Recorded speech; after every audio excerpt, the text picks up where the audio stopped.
Hi, good morning. So I'm Marika Hirose. I'm a senior staff attorney at the New York Civil Liberties Union, where I work on free speech, privacy, surveillance issues, as well as criminal justice and other civil rights issues. So I am not Deborah or John, as we just established. And trust me, I am as disappointed as all of you are that I am not one of those people. I was really initially very excited to see this topic on the panel list for this conference. Our involvement in this issue has been when we, around the time we started seeing these LinkNYC kiosks go up around the city, and we saw some news coverage of how exciting this is, I looked at the privacy policies that were up and read them, and the privacy policy and the franchise agreement, and had some concerns. So I sent a letter to the city outlining our concerns and recommending changes. And our overall view was that it's great that the city is working on providing free internet access to people. Internet access is a very valuable resource. There are too many people in this city who do not have access to that resource, and so we support the goal of providing free municipal Wi-Fi access. But the privacy policy has some problems. So I sent that letter, I believe it was in April or so, to the city. A couple of weeks ago, there was a great Village Voice article on this issue where there was an anonymous city government official quoted saying that, "I will not be receiving a response to that letter." So I guess that's where that went. But even though I was somewhat disappointed because I thought I would learn a lot from this panel with the initial panelists, and I was disappointed when they asked me to be on it, and I was like, okay, I guess I'm not going to learn much more. But we're actually really lucky because my co-panelist, Benjamin Dean, from Columbia, has been following this issue very closely, and he has prepared a really interesting, engaging discussion for us, and I think it will give us all a view of how LinkNYC came to be and what some of our concerns are. So I will turn it over to Benjamin now.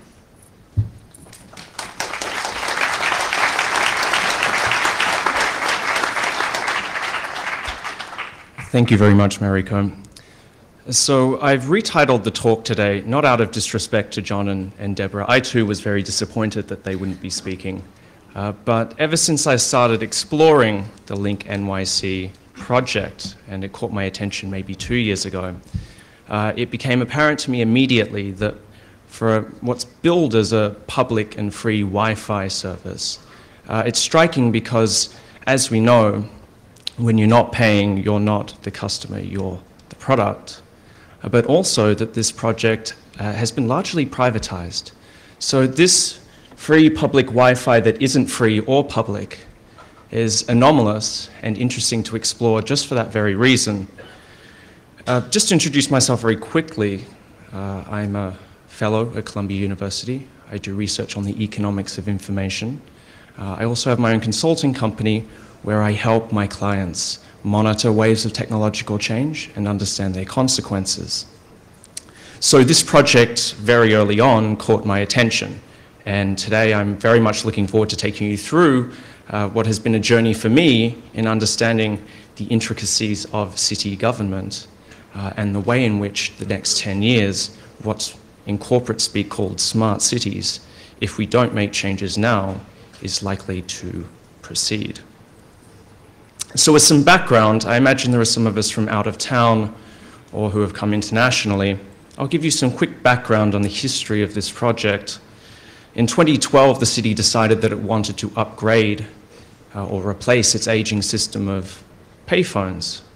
At the same time, the administration decided they wanted to provide internet access to those who could not afford it. A request for information was put out in 2012, and subsequently a series of, a request for proposals is then put out, a series of design challenges are held, and from what I remember, it was dozens and dozens and dozens of proposals came in.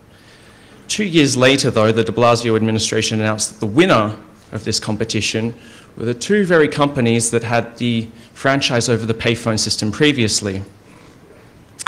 They had formed a consortium called CityBridge. CityBridge is kind of an amorphous entity, as you'll see. It's like a chameleon. At the time of the awarding, Titan and Control Group, the two companies that had the previous payphone franchise, were the two leads. And a company called Comark, which I believe manufactures the kiosks, and Qualcomm, which concerns itself with the wireless internet access. They won this bid. Fair enough. There was some questions around the selection process. I'm not going to go into that today, but it's posted all over the internet for those who are curious. The interesting part for me, and this is where my ears pricked up, was when Google announced something called Sidewalk Labs, and they named the former deputy mayor of New York City as the head of that company. Or anybody who's looked closely enough at public-private partnerships over the last few decades will know that this is a classic play, bringing in city officials to lead projects that will be done on a public-private partnership basis. At the time, the question mark in my mind was, all right, that's very nice, Google, but what exactly are you going to do with this company? It wasn't apparent to me at the time what the business model might be until the very first acquisition was LinkNYC. Sidewalk Labs purchased Titan and Control Group, which you might recall are the two companies that previously had the franchise for the phones. They merged them into a company called Intersection. Intersection is owned by Sidewalk Labs. Sidewalk Labs is owned by Google/Alphabet. I feel a little bit like doing like the Panama Papers here, trying to trace all the corporate ownership and entities. So Titan Group and Control Group are now Intersection. Comark spins out their company, and so we end up with a new CityBridge with Intersection, Civic Smartscapes, which is the spun out company from Comark, and Qualcomm is the only one who has not changed its face. The LinkNYC system, in short, is 10,000 links, these obelisks that you see sprouting up all across the city. Each one has 3 cameras built into it, 30 sensors, and they run 2 Wi-Fi networks. One is called the public network, the other is called the private network. The private network has additional security features built into it, but as of right now, are only available to those running iOS 7 or greater devices. $500 million is expected to be generated in revenue, ad revenue, over the next 12 years. And the deal is that CityBridge is going to split this 50-50 with the city of New York. So that's $250 million. And this is when they say, well, we got this for free. They don't like to play up that they're getting paid $250 million to have allowed the project. But this is an important point in this entire deal that towards the end of my talk, I'll go into greater detail on. So here are the links, the obelisks. On the left is one a domesticated one. On the right is one in the wild. This one sprouted up near where I live the other day. And there have been 3 more that have sprouted up over the last week. So they're multiplying like rabbits. Let's delve into the data collection and privacy issues here. Now, I know that nobody reads the privacy policies on anything that they click I agree to. But if you actually do click on them and you read it, you find out a remarkable amount of information about the potential privacy concerns that systems like this raise. To the passive visitor who drops by and clicks on the security and privacy link on the NYC website will be confronted with this. In very simple language, we have created a user-first privacy policy, and we will not sell any personal information. That seems to check out, right? No need to read the privacy policy now. You can just go and start using our free Wi-Fi. So if you actually do click on the privacy policy, you're confronted with something. If this is user first, I don't know what user last is, but there are two privacy policies, and it's very important that we differentiate them, because only until very recently, even I was confused as to which one applies to the network. The one on the left, the LinkNYC franchise agreement, the CityBridge agreement, is the one between CityBridge and the city for the operation of the LinkNYC network. If you go to the LinkNYC website and you scroll to the bottom and click on privacy policy, you will end up with this one, effective of October 27. That applies to the LinkNYC website only. User first. So today we're going to dissect the CityBridge privacy policy for the LinkNYC franchise. A lot of the language is very similar, given that it's so vague, but there are some additional items that you'll find in the CityBridge agreement that will catch our attention. A caveat first. Throughout this entire process, they say, don't ascribe to malice anything that can be explained through incompetence. Throughout this process, I keep pinching myself and asking, are they out to get us, or do they just not know what they're doing and they make it up as they go along? And when you go back to the privacy policy in November 4th, this is before Google Sidewalk Labs acquired them, to be fair, what you find is that the privacy policy is posted online with drafting edits left in there. So the level of oversight of these privacy policies clearly was not up to the level that one might expect from an organization that intends on handling all of our personal data. As it's revised and you look at the drafting, what you find is that items are appended. And I assume that what happens is when there's media outcry and people get upset about the potential, like here for facial recognition technology, somebody knocks on the lawyer's door and says, we need you to add a bullet point. Tell them that we're not going to do that. Now, if they had been more specific in what they're going to do and what they're not going to do in the wording, this might not be necessary. But unfortunately, all throughout this agreement, what you find is vague wording.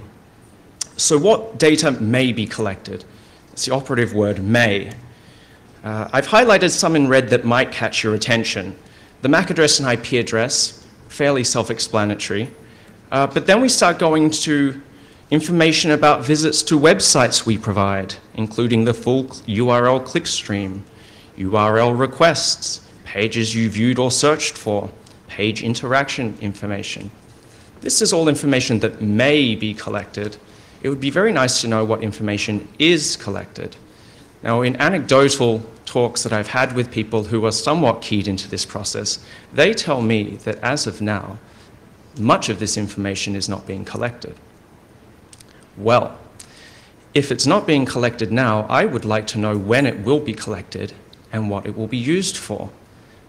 You can't just write these. What I find amazing here is that somebody in the mayor's office has ticked off on this as they've gone along and said, nothing to see here. This privacy policy looks great. I mean, they're only going to look at the clickstream of people's activity, and they're only going to look at the pages they viewed or searched for. There's nothing that could possibly go wrong there. So at this point, just to make the point, there's a lot of sensitive information that may be collected here, at least within the terms that are provided. This should raise a lot of privacy alarm bells. Can I add something? Please. Hello, is this working? Does this work? Okay. So yeah, just to add to that point, so what the company has said is that currently they're only collecting all of these information from the people who are using the tablets that are on the kiosks. Currently, they're not collecting this if you're using your own device to connect to the network, and therefore there is nothing to worry about. And of course, it's that last piece that's concerning because, as Benjamin said, if that's not what they're doing, that's what the privacy policy should say. And it's really the privacy policy that obligates them to legally, as a legal matter, to follow what they're saying. They're not legally obligated to tell me or any of us the truth when they're responding to the media, right? And they're not legally obligated to tell us when their practices change if the privacy policy doesn't reflect what they're currently doing. So given this data that may be collected, what might it be used for? CityBridge is quite clear they're not going to sell personally identifiable information. This is a good thing. It's a very explicit term within the privacy policy. It tells us what they, in a binary, what they will or will not do. The term sell is the operative word though, because they may share your information and they may share it with a whole lot of people who you might not like the information shared with. I've highlighted a couple of them here. Any third party that acquires CityBridge, with anybody that's watched LinkedIn just be acquired by Microsoft, I left the network immediately because I don't want Microsoft taking that. This in the future will be very interesting because I don't see any terms in here around data retention. And I would be very concerned if somebody came along and bought this company and managed to take all the information that had been accrued over a decade plus. What is this? The third bullet point is around a third party whom we must legally share information about you. We know who that's going to be. I would like somebody, I didn't highlight this, but you upon your request, I urge you all to ask CityBridge for your information because the weight of the room here might be a bit more successful than just us two continuing to pester them. Let's zoom in a little bit on this question around legally obligated. Go ahead. Jump in on the retention period point. So that was one of the concerns that we had raised. There is a sentence in there somewhere in the privacy policy that says we will make reasonable efforts to delete your information 12 months after your last login.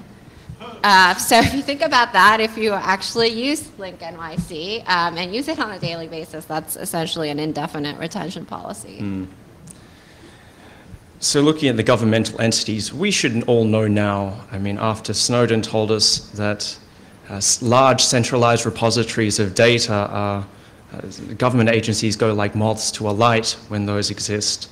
Here we've got any request from a governmental entity, they will provide the personally identifiable information, and they'll take reasonable attempts to notify you of such a request, assuming that there's no gag orders put in place. But as we know with national security letters and various other legal devices, this is not guaranteed.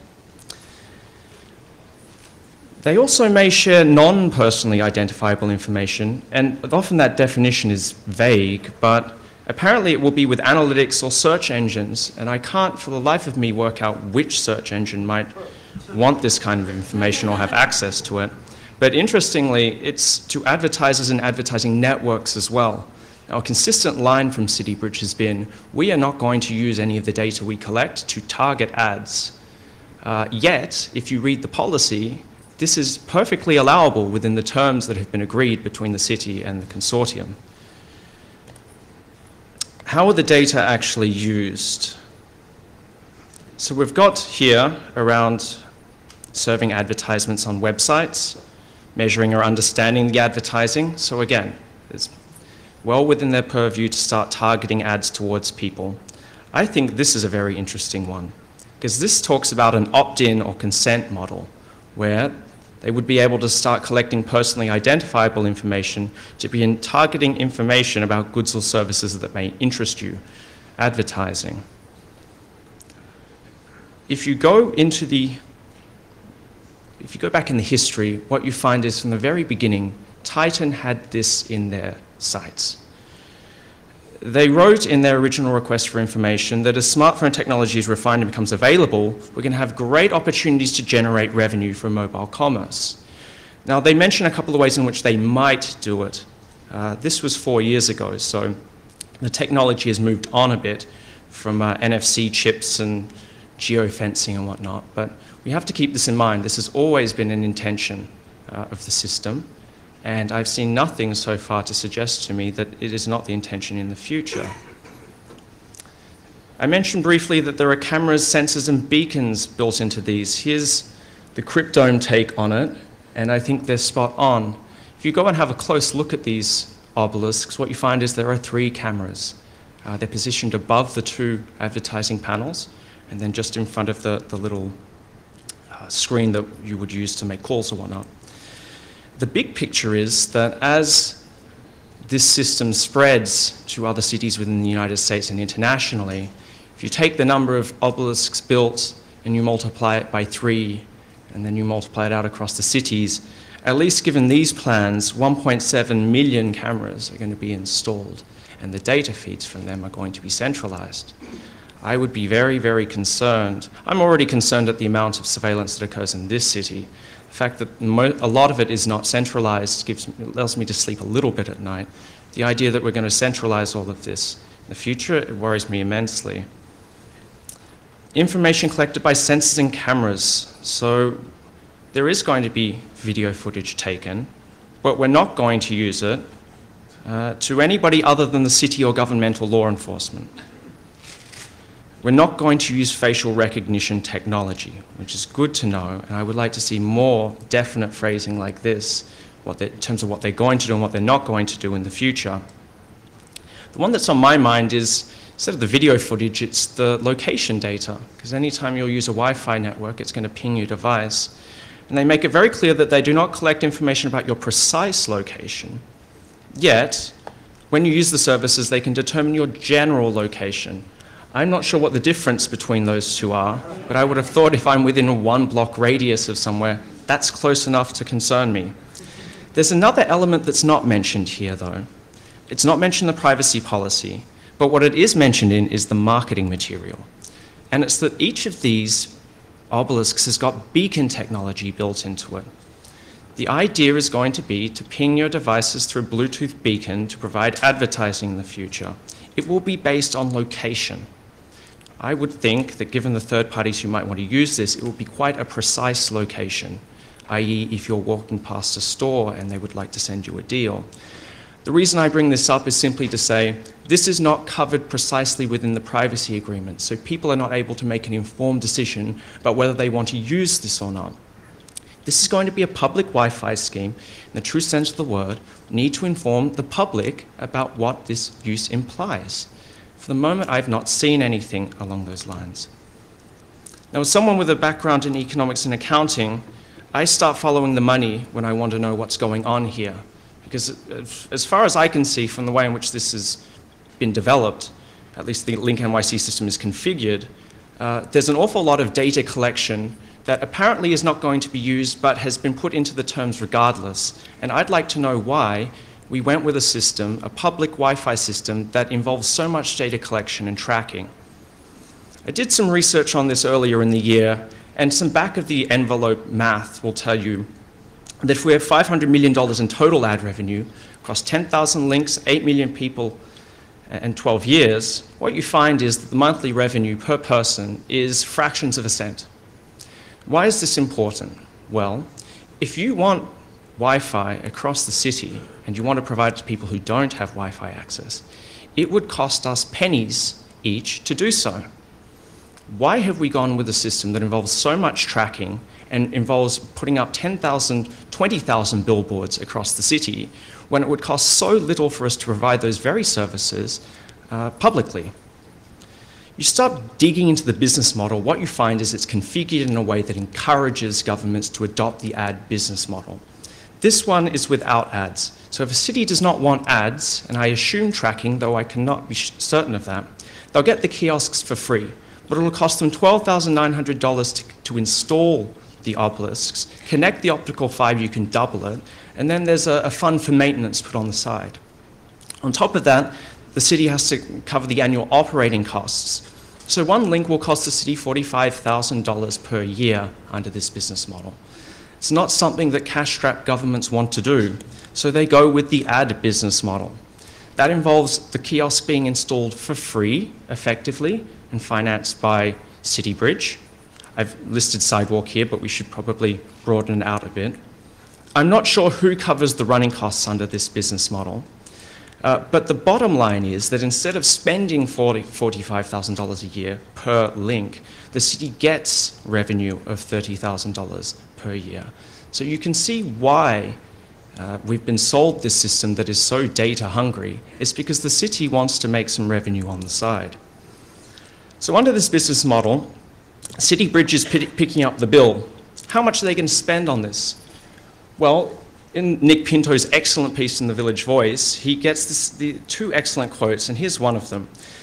The CityBridge spokesperson says that they're going to spend $30 million building and installing these LinkNYC terminals. 300, yes, sorry, 300. Doktorov, running the company, still expects to make a lot of money from this. Well, all you need is a napkin and a pen, because if you take the $500 million in revenue, you take out the CityBridge cut, $250 million, compare it with the upfront costs of installation, and they're making a $50 million loss. So there must be another revenue stream here. On face value, if Doktorov is going to make a lot of money, he surely must be going to make more revenues than he's spending simply on the installation of these things. And that brings me to the last quote and the end of my presentation. It's amazing to see the difference between what's put out through PR departments and what people actually say when they're in semi-private audiences. This is a quote from Nick Pinto's piece, and this is the bottom line. Doktorov says that by having access to all the browsing history of people using the Wi-Fi, anonymized and aggregated, we know how effective anonymization can be, over time they'll track them and provide ads through beacons and location services. What we're doing is replicating the digital experience in physical space. Now, we all know the repercussions over the last decade of the ad-based business model on the internet, the effects that's had on privacy, and the effective capacity that's created for surveillance worldwide. The end game here is to expand that business model into meat space. The idea is to replicate it in the physical space, to generate data, collect it, analyze it, package it, and sell it, all for a profit. I find this immensely concerning. I find it concerning that the city government is not looking out for the privacy interests of its citizens. It might be a quaint notion to think that elected officials might look out for the interests of their citizens, but it looks like they're more interested in getting the revenue. I'd also like to know where the revenue is going to go. I'm also immensely concerned about the expansion of this business model, which is a surveillance business model in practice, from where it's been already tested on the internet, and we've seen the consequences of that. It is now being expanded to physical space in New York City right now. The next step is to take it to Barcelona or other cities in the United States. This is the next 10 years of what's called smart cities. If we don't make the right decisions now, we're going to have very grave consequences to face in 10 years, just as we've faced after 10 years of the surveillance business model on the internet. I look very much forward to the discussion. Thank you for listening.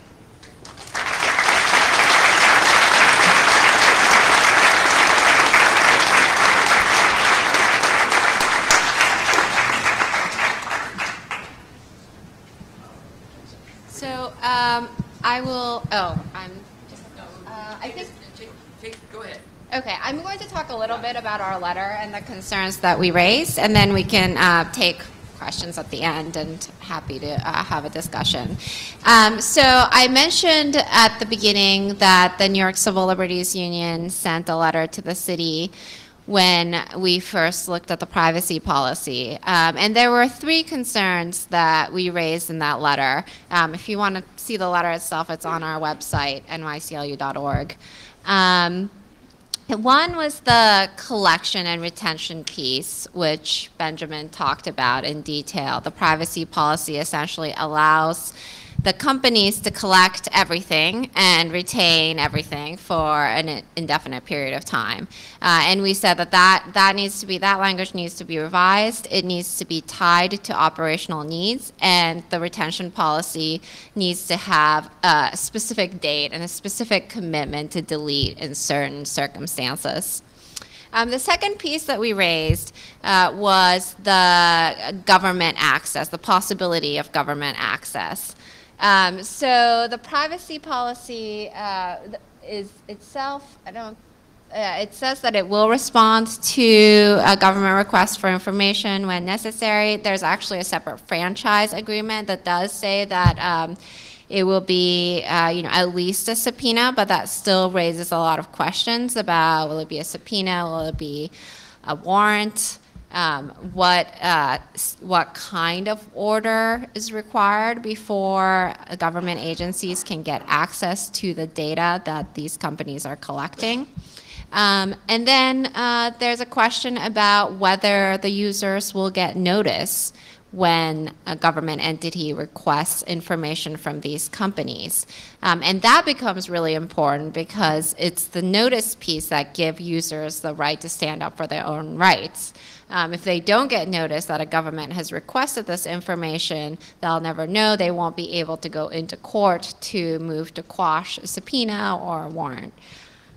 So on that piece, on the notice piece, the privacy policy says, we will make reasonable efforts to notify you of government requests for information if we can, essentially, if it's possible, to the extent it's possible.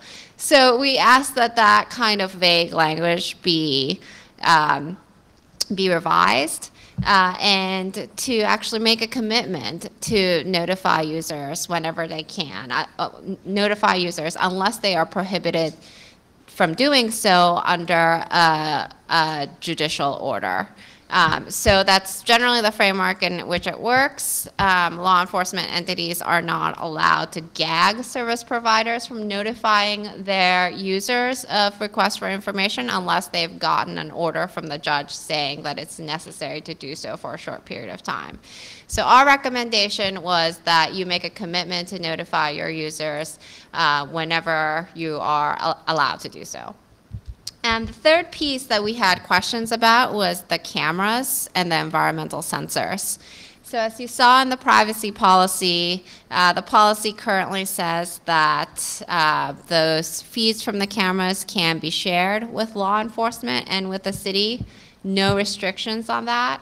So we wanted to know if those feeds were going to be aggregated into the domain awareness system, which is the system that the NYPD has set up in place that aggregates feeds from NYPD's surveillance cameras, automatic license plate readers. They've now added shot spotter data, which is gun detection data. And we were concerned that all of these cameras that are going up are going to end up feeding into that system as well.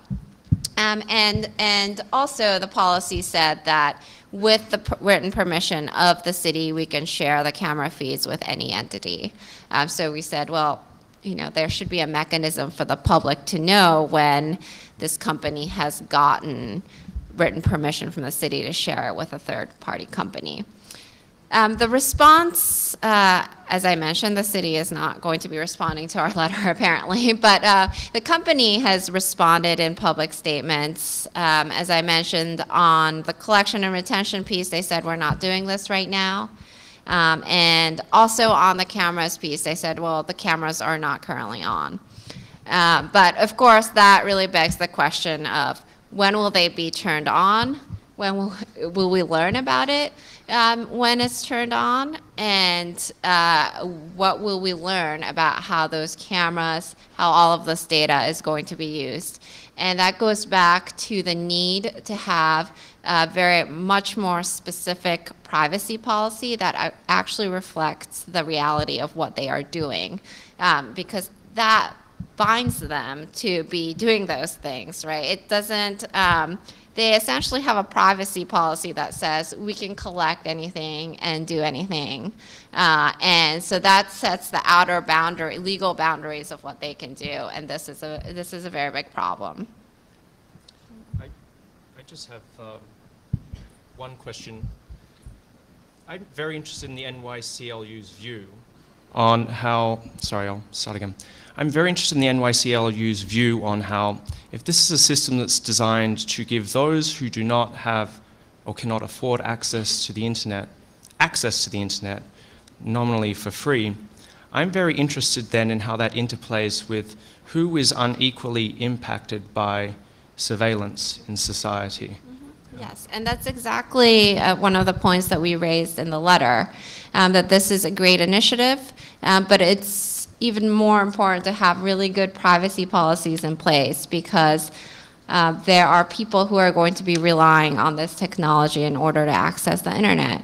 And those are the people who are already subject to increased police surveillance. And so we need to have the policies in place to ensure that they can feel comfortable and confident using this service, and knowing that not all of their browsing data is going to be collected and retained indefinitely. And we can certainly imagine if they are collecting and retaining all of this information, that there will be government requests for information from the NYPD or from any other entity. There's another element to this around security of the system. I don't have to tell this crowd that the perils of connecting yourself to public Wi-Fi, certainly if you don't use a VPN.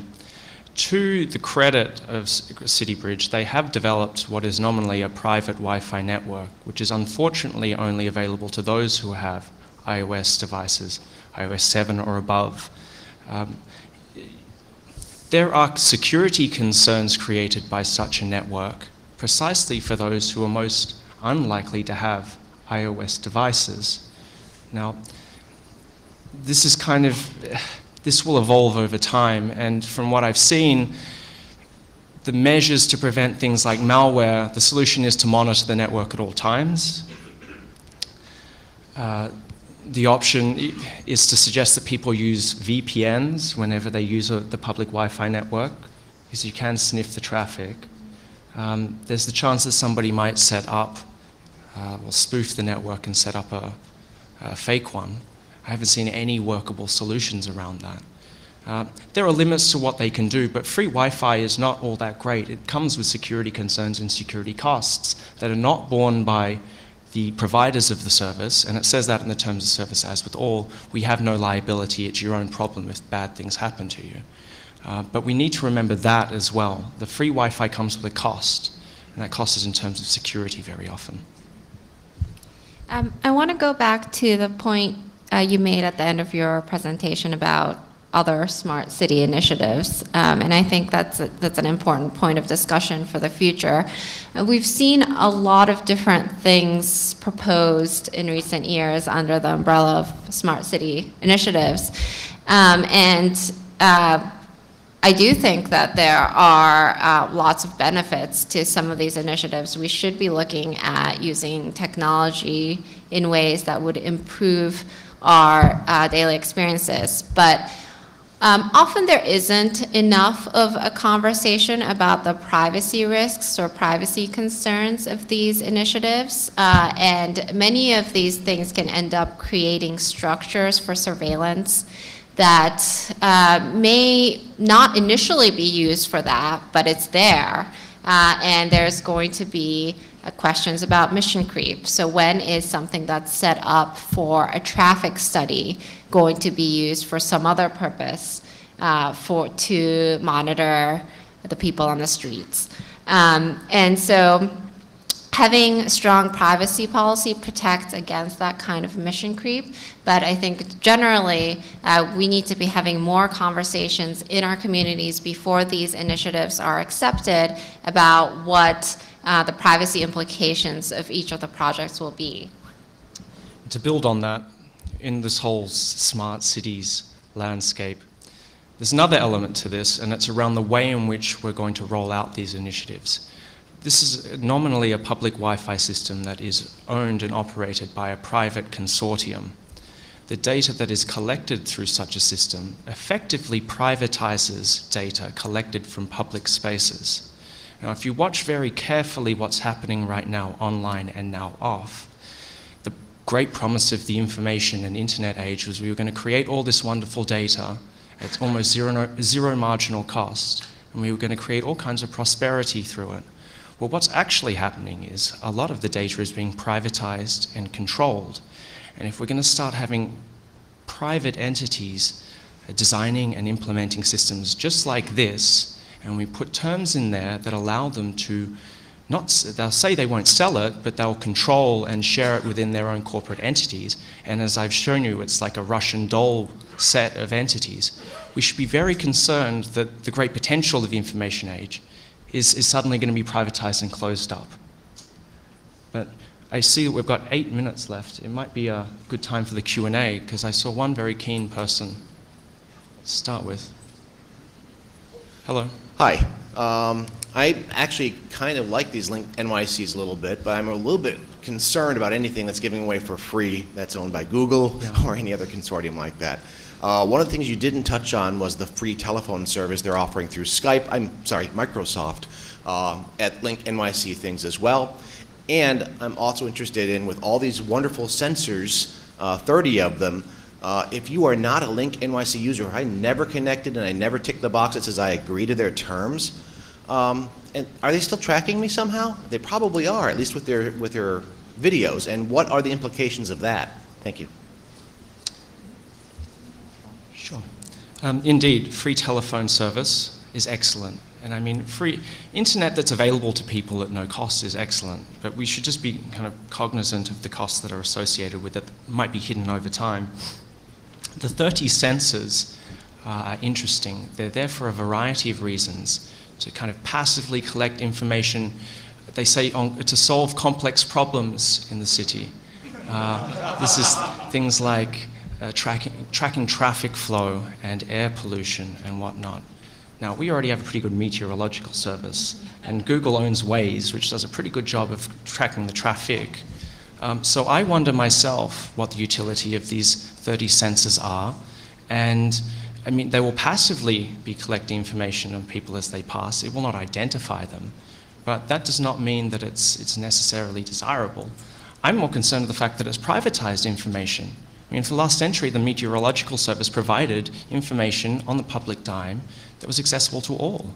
And here we're going to start collecting information and locking it up in a big box so nobody can use it, which is a great concern to me. And just to add, yeah, so the sensors and the cameras will be capturing data from people regardless of whether you've ever signed up and agreed to use the service. And the traffic study part, you know, we're really seeing a lot of smart city proposals that have to do with traffic studies. And I just wonder if at some point we've had enough traffic studies in certain locations. Thank you. Great. Yes, could you speak a bit about the USB connectors that are available for charging for people who aren't even on the Wi-Fi and the dangers of those, and what is about it in the terms in the privacy policy? So there's no mention of it in the privacy policy. From what I've read, the USB adapters don't exchange data, they simply exchange power in one direction. But I'm open to anybody who would like to correct me. It simply isn't covered in the privacy policy. Make sure you use a cable that will only pass power. I preach abstinence. Don't use the free Wi-Fi, and if you must, use a VPN for God's sake. So you mentioned that they were collecting lots of video, and their policy says they aren't going to do face tracking, but they'll give it to other people. Is there anything stopping those other people from just running their own face tracking software on all of those videos? No. Not that Nope. I can see. They're not using the cameras right now, but And nope, that's the no, key. no. That's the key. It's like we'll share it with people who we won't tell you about, but we don't know. We can't tell you what they're going to do. So correctly pointed out there's kind of second-order problems here. Another follow-up question to the sensors. You just mentioned that there is a Bluetooth beacon in each of the obelisks. Yeah. And you said it was going to be picking out. What's to stop them from eventually figuring out, okay, this person has, this MAC address on their phone for their Bluetooth, to be able to track them regardless if you're using the system or not? Is there anything in the terms that allocates for Bluetooth at all? No? No, the beacons are not mentioned in there, which I find curious considering that they're mentioned in the marketing material. Again, the vague terms set these parameters that are so large that one does not know what will and could be done. So you mentioned the public dime. Was there a proposal at any point / discussion to fund this through taxpayer money instead of through advertising revenue? Yeah. So there was a lot. I was trying to trace back the discussion. There were public forums held, and yet Control Group and Titan prevailed with the contract. There were motions filed after that to say that this was not a competitive process, that you're effectively monopolizing access or internet services in the city. I have not gone through all the dozens of proposals. I would not be surprised if there was one in there. And considering the cost per year, it's probably within the remit of the walled city, New York, much more this city than any other, I would say, in the United States. Thank you. So I've heard a lot about, about the data that these companies are collecting and stuff like that, and how we can stop these companies from doing certain things with this data. But it occurs to me that these companies are collecting huge amounts of data, and they're just collecting it. At the very beginning, the goal is just collect. So for people like us who have a mindset of, well, how can we fuck with this? How can we feed them bogus data, or actually, that's a good example. Feed them bogus data, clone MAC addresses, useless data that it's sucked into the system because right now all they're doing is consuming. And you can take it a step further and say that, well, a sufficiently powerful laser pointer burns out a photoreceptor on a camera. So why not go around and stick a laser in every camera you see? And make it even harder for them to collect. Like I've heard, all of these arguments about, yes, they're collecting, and we're not doing anything to actually stop it. We're just saying, well, we should have these companies treat our data with more respect. Why not take a more offensive side to it? And I'd like your opinions on that. Well, I guess on the bogus data point, I will note that, so when you first sign into LinkNYC, it asks for your email address, and of course there's no verification, right? So there's nothing really requiring you to give your real email address. And I think that's important for everyone to know. Yeah, there are ways of doing that. I would not encourage, illegal ways of doing that, like vandalizing the kiosks. But yeah, I think there are ways that you can, steps that you can take to protect yourself, right? And I'd encourage that everybody. Black tape. Yeah.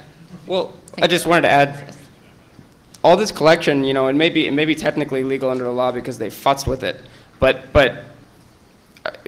agreeing with the fact that all this collection with consent that we click to agree, that's legal, yes, but it's not okay. So I mean, while there's reason to not do things to damage their systems, they're damaging the system that we live in now.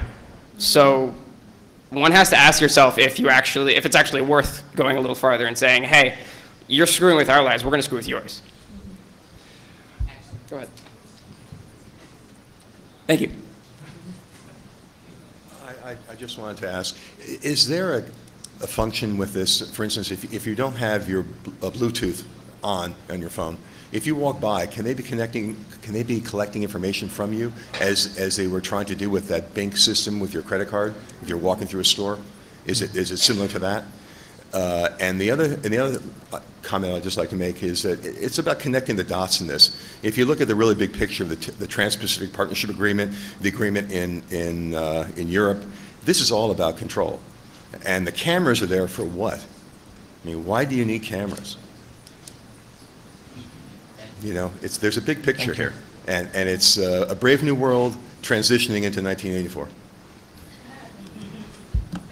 On both of those comments, I mean, I encourage civil disobedience, not vandalism. In fact, 30 of the sensors there, you've got to realize that a lot of them are there to make sure people don't vandalize the things. We're told that the malware, they're monitoring the network so that malware can't, infect any of the machines. I would never condone in a hacker conference for anyone to test that claim, but I'll be very interested to see what happens in the future, because there's so many unintended consequences. I don't think anyone's thinking about the complex big picture on many levels in line with your comment. Hey, this will be the last question because we've only got a minute left, but please. Is there anything built into the contract or into the privacy policy or in law that specifies the repercussions? I mean, what happens if you have a perfect privacy policy and then they just take the data and do what they want? What happens then? The privacy policy, well, so there's very little legal protection here, but they're not allowed to be misleading in their privacy policy. And so if they say in their privacy they're doing one thing and they're actually doing another, they would be violating the law. Now, of course, that gets the problem of the current privacy policy, because the current privacy policy allows them to do a lot of things. If they're doing those things, it wouldn't be misleading. Yeah. And I mean, again, I mentioned the liability, any damage that occurs to people. I mean, if you're using it, you're agreeing essentially to say, well, I'll take that risk on. So again, privatizing the risk. This is a trend that's been going on for a while. The corporations that provide these services don't want to take on any of the risks and the complex risks that might occur due to use of their very products and services. Now, in the 1950s and 60s, when cars were killing people, Ralph Nader came along and we had liability placed on car manufacturers. I'm wondering when that's going to happen with systems such as these. But what kind of penalties? I hope the NYCLU is on that, because I don't know who else will be if not. Thank you. Thank you. Thank you very much.